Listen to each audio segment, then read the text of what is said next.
बोलिए वृंदावन बिहारी लाल की जय। अब कामदा एकादशी व्रत की कथा सुनाते हैं। भक्तजनों को यह ध्यान होना चाहिए कि यह दूसरी कामदा एकादशी है जो श्रावण माह के शुक्ल पक्ष में पड़ती है। इस प्रकार दो कामदा एकादशियां हैं। कुंती पुत्र धर्मराज युधिष्ठिर बोले कि भगवान, अब आप मुझे श्रावण मास के कृष्ण पक्ष की एकादशी की सविस्तार कथा सुनाइए। उस एकादशी का नाम तथा उसकी विधि क्या है, उसमें कौन से देवता की पूजा होती है। श्री कृष्ण भगवान बोले, हे राजन, मैं इस एकादशी की कथा कहता हूँ, ध्यान पूर्वक सुनो।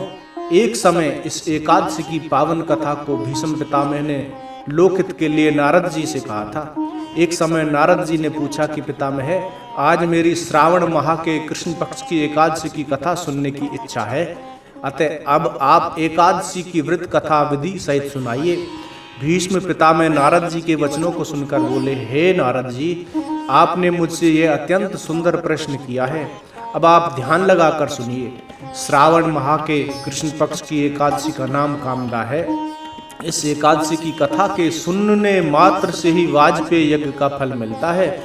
कामदा एकादशी के व्रत में शंख चक्र गदाधारी विष्णु भगवान की पूजा की जाती है। जो मनुष्य इस एकादशी को धूप दीप नैवेद्य आदि से भगवान विष्णु की पूजा करते हैं, उन्हें गंगा स्नान के फल से भी बड़ा फल मिलता है। यही फल सूर्य चंद्र ग्रहण, केदार और कुरुक्षेत्र में स्नान करने से मिलता है।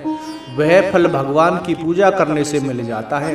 भगवान की पूजा का फल श्रावण मास के कृष्ण पक्ष की एकादशी के फल के बराबर है। अतः भक्ति पूर्वक भगवान की पूजा न बन सके तो श्रावण माह के कृष्ण पक्ष की कामदा एकादशी का व्रत अवश्य करना चाहिए।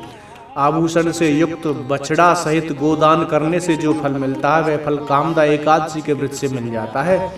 जो उत्तम द्विज श्रावण माह के कृष्ण पक्ष की कामदा एकादशी का व्रत करते हैं तथा श्री विष्णु भगवान की पूजा करते हैं, उससे समस्त वेद नाग किन्नर पितृ आदि तृप्त हो जाते हैं। हे नारद, स्वयं भगवान ने अपने मुख से कहा है कि मनुष्यों को आध्यात्म विद्या से जो फल मिलता है, उससे अधिक फल कामदा एकादशी का व्रत करने से मिल जाता है।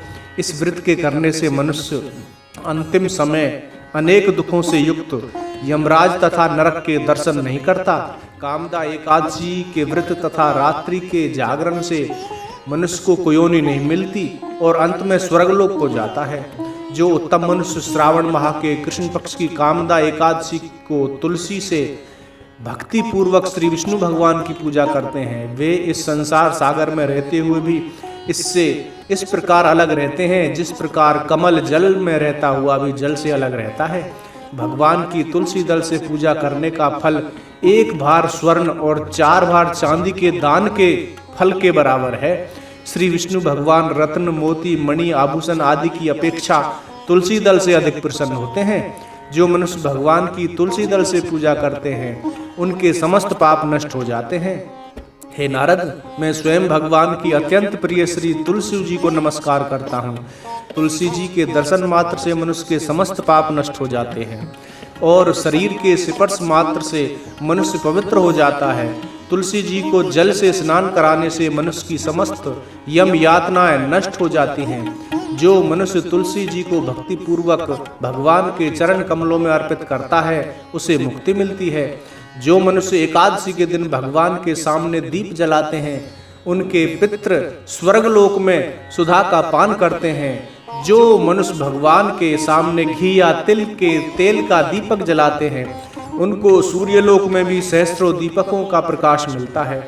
इस व्रत के करने से ब्रह्म हत्या, ब्राह्मण हत्या आदि सभी के पाप नष्ट हो जाते हैं और इस लोक में सुख भोग कर अंत में विष्णु लोक को जाते हैं। इस कामदा एकादशी के महात्म्य के श्रवण व पठन से मनुष्य स्वर्गलोक को जाते हैं।